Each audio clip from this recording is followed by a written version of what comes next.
Good morning students and welcome to another online biology classroom of St. Michael's Academy. Today we are going to discuss nervous system, about nervous system and some parts or some portion of central nervous system. So let's start.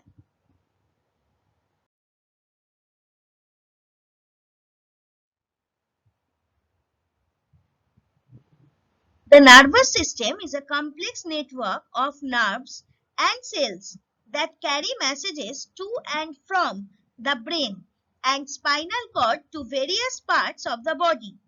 The central nervous system on CNS is made up of the brain and spinal cord, and the peripheral nervous system is made up of the somatic and the autonomic nervous system. It has been estimated that the nervous system of the human body contains three basic elements. About 100 billion individual nerve cells or neurons, interstitial cells including about 10 to 15 trillion neuroglia cells, neurolemma cells, stellate cells and connective tissue which remains associated with the above mentioned elements in the structure of some parts of the nervous system. Here is the classification of nervous system. Peripheral nervous system and central nervous system, two main divisions of nervous system. Now, peripheral nervous system can be classified into two parts, autonomic nervous system and somatic nervous system. Autonomic nervous system divisions are sympathetic and parasympathetic nervous system, and central nervous system is divided into brain and spinal cord. Three main parts of brain are forebrain, midbrain and hindbrain. Forebrain is divided into telencephalon, diencephalon, mesencephalon, metencephalon and myelencephalon. Midbrain. Division of midbrain is mesencephalon, division of forebrain is telencephalon and diencephalon, and division of hindbrains are metencephalon and myelencephalon. Telencephalon includes cerebral cortex, basal ganglia, hippocampus and amygdala, and diencephalon includes thalamus and hypothalamus. Mesencephalon includes tectum and tegmentum. Metencephalon includes pons and cerebellum, and myelencephalon includes medulla. So this is the classification of total nervous system. Now see this diagram. Here central nervous system and peripheral nervous system has been shown clearly. This is central nervous system, consists of brain and spinal cord. And this is yellow color or pink color is peripheral nervous system. Throughout our body, this is peripheral nervous system.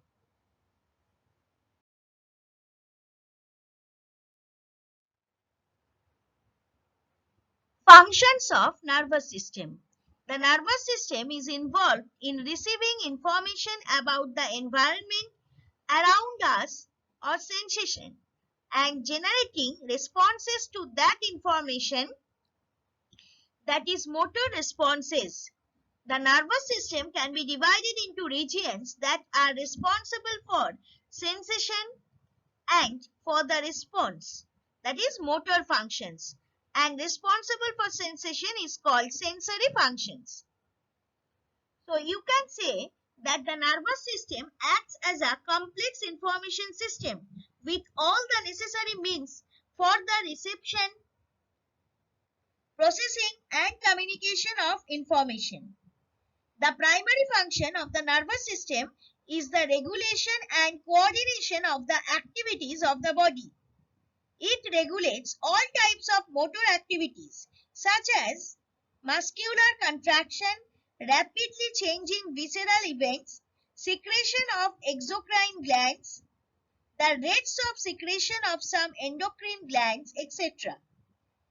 Again, nervous system is responsible for memory and intelligence and provides higher mental processes, that is consciousness, ambition and judgment. It is also responsible for emotional activities. And lastly, nervous system regulates body temperature through the process of sweating and by adjusting the diameter of the lumen of the body vessels. And one more thing in the nervous system, important thing rather, that is pituitary gland. I'm going to talk about this gland so that you can understand properly. This is hypothalamus and this is pituitary gland. It's situated over here and this is stalk. By stalk, through stalk, it is connected with hypothalamus. Another name of pituitary gland that you can say that this is actually third eye. Now, brain functions. See the diagram. One by one, you will see the diagram. Lobe-wise, we have distinguished the functions of the brain. First, frontal lobe. Behavior, intelligence, memory and movement. This one, red color. Next, temporal lobe. Follow the diagram, yellow color. Behavior, hearing, memory, speech and vision. Vision, next one, brain stem, this one. Responsible for blood pressure, breathing, consciousness, swallowing and heartbeat. Next one, cerebellum, blue color, this portion. Responsible for balance and coordination. Next one, white color, optical lobe, responsible for vision. And the pink color, parietal lobe, this is responsible for intelligence, language, reading and sensations.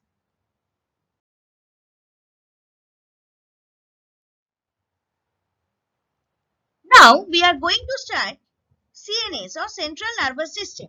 What is CNS? The large expanded and tubular portions of the nervous system, that is brain and spinal cord, which lie within the craniovertebral axis, combinedly from the structure called Central Nervous System or CNS. Now, what is brain? Under CNS, obviously, you know that brain and spinal cord are there. Now, first, we are going to talk about brain. What is brain? The brain is an amazing 3-pound organ that controls all functions of the body, interprets information from the outside world and embodies the essence of the mind and soul. Intelligence, creativity, emotion and memory are a few of the many things governed by the brain. Now, what is meninges? The protective membrane surrounding the whole central nervous system, that means brain and spinal cord, are called meninges. These layers bound 3 clinically important potential spaces: the epidural, subdural and subarachnoid spaces. The function of the meninges is to protect the brain and spinal cord from mechanical trauma, to support the blood vessels and to form a continuous cavity through which the cerebrospinal fluid or CSF passes. See the diagram. This is the brain structure covering actually skin, next bone, layer of bone. After that, dura mater, arachnoid matter and pia mater. 3 layers of meninges. One more time, see. First skin, next brain, bone, next dura mater, arachnoid matter and pia mater. And in between these, CSF or cerebrospinal fluid is there. So, meninges are 3 in numbers. They are dura mater. What is this? It is the white fibrous membrane which forms outer layer and present under the skull bone marrow. Fluid filled subdural space occurs between dura mater and arachnoid matter. Next one, pia mater. It is inner transparent membrane adhered to the outer surface of the brain and spinal cord. And the third one is arachnoid matter. It is middle membranous layer situated between dura mater and pia mater. It is thus known as arachnoid membrane. There are fluid-filled space in between the meninges. Under the dura mater, the space is called subdural space, and the space in between arachnoid and pia mater is called subarachnoid space. The latter space is filled up with CSF or cerebrospinal fluid. CSF or cerebrospinal fluid, this one.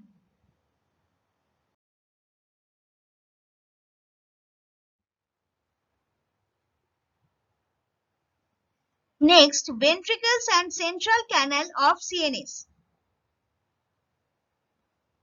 Brain is not a solid organ. The interior of the brain has hollow space and is known as ventricles, which are 4 in number. That is, first and second ventricles or lateral ventricles, third ventricle and fourth ventricle. The third and fourth ventricles are connected by aqueduct of Sylvius. They are also filled up with cerebrospinal fluid. So, the ventricles of the brain are a communicating network of cavities filled with cerebrospinal fluid and located within the brain parenchyma. The ventricular system is composed of 2 lateral ventricles, the third ventricle, the cerebral aqueduct, and the fourth ventricle. See the images on this video. Now, what is central canal? Before showing you this video, before making you understand, I am going to tell you what is central canal. At the central part of the spinal cord has a hollow space which is known as central canal. Now see the diagram. This is rotating, the skull is rotating. In between the skull, blue portion is there. See that portion. These two are forebrain. These two blue are forebrain. This is aqueduct of Sylvius. And this is central canal of the spinal cord. This narrow portion is the central canal of the spinal cord. And this is third ventricle. This red color is third ventricle. And this one is fourth ventricle. So by aqueduct of Sylvius, third and fourth ventricle are joined over here. So the human central canal extends throughout the spinal cord, 1 to 2, derived from the primitive neural tube. The central canal encompasses an internal system of cerebrospinal fluid or CSF cavities that include the cerebral ventricles, aqueduct of Sylvius, and fourth ventricle.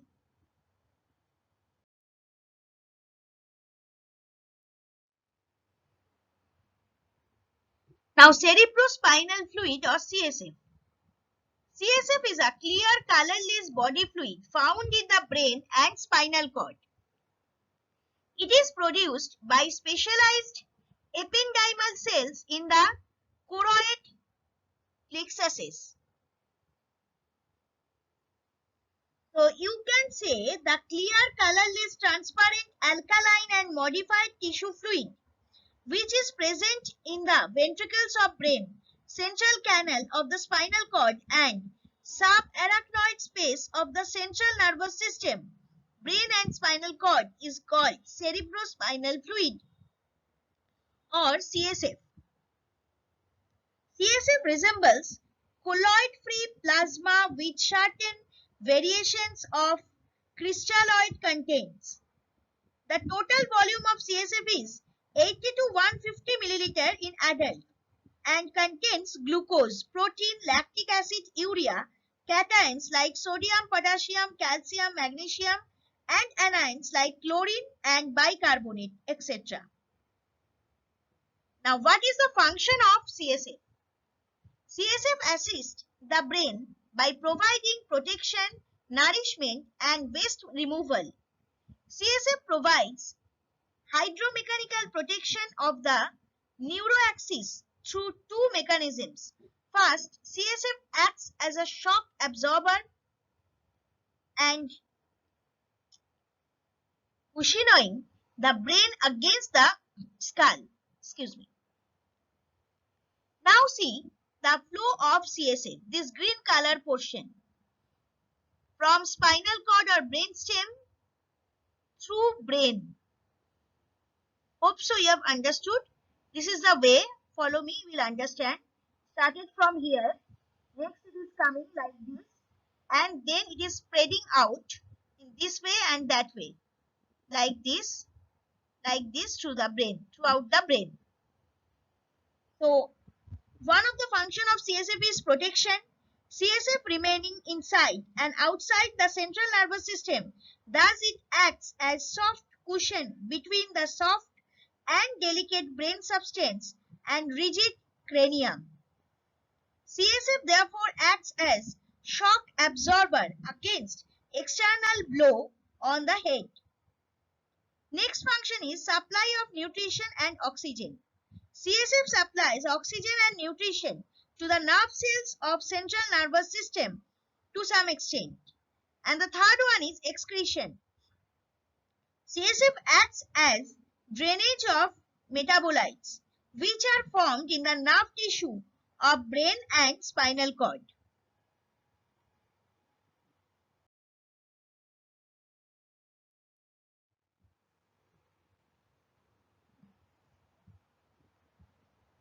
Now here we are going to discuss about the cerebrum.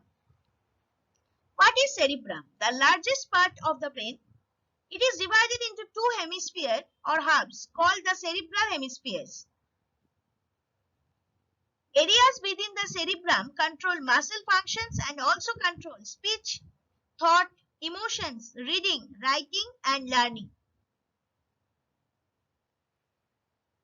So, the cerebrum or front of brain is composed of right and left hemispheres which are joined by the corpus callosum.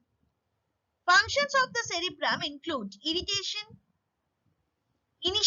of movement, coordination of movement, temperature, touch, vision, hearing, judgment, reasoning, problem solving, emotions, and learning.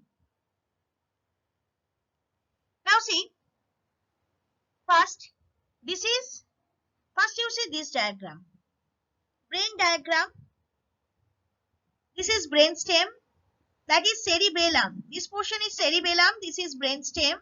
And this yellow color portion is cerebrum. Okay. Now see this diagram. You will understand because there is the main divisions of cerebrum.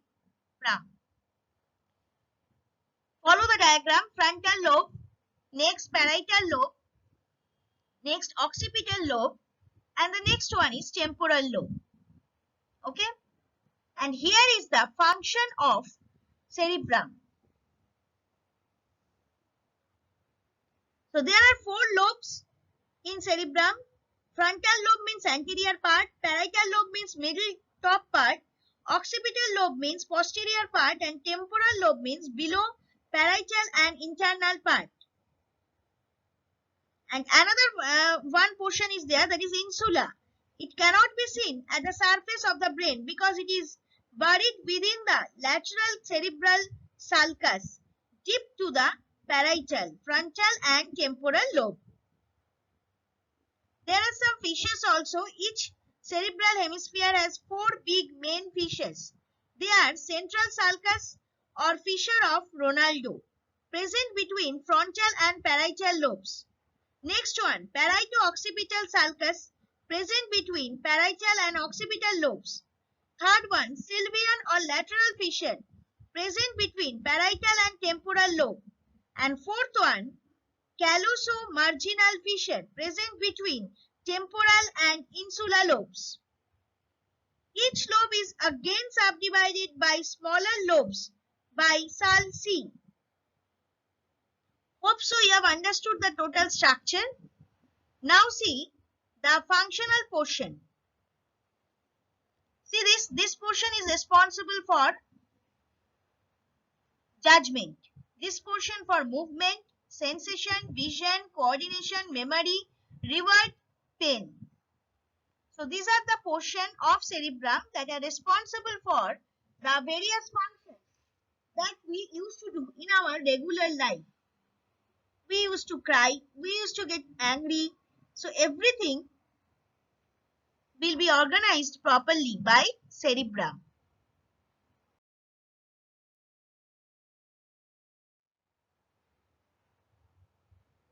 For subject-related doubts or queries, please email me at shudeshna1.sma@outlook.com. We also welcome your responses by way of your views and feedback on the PPTs or videos at feedback.stmichaelsacademy@gmail.com. Thank you, students, and have a nice day.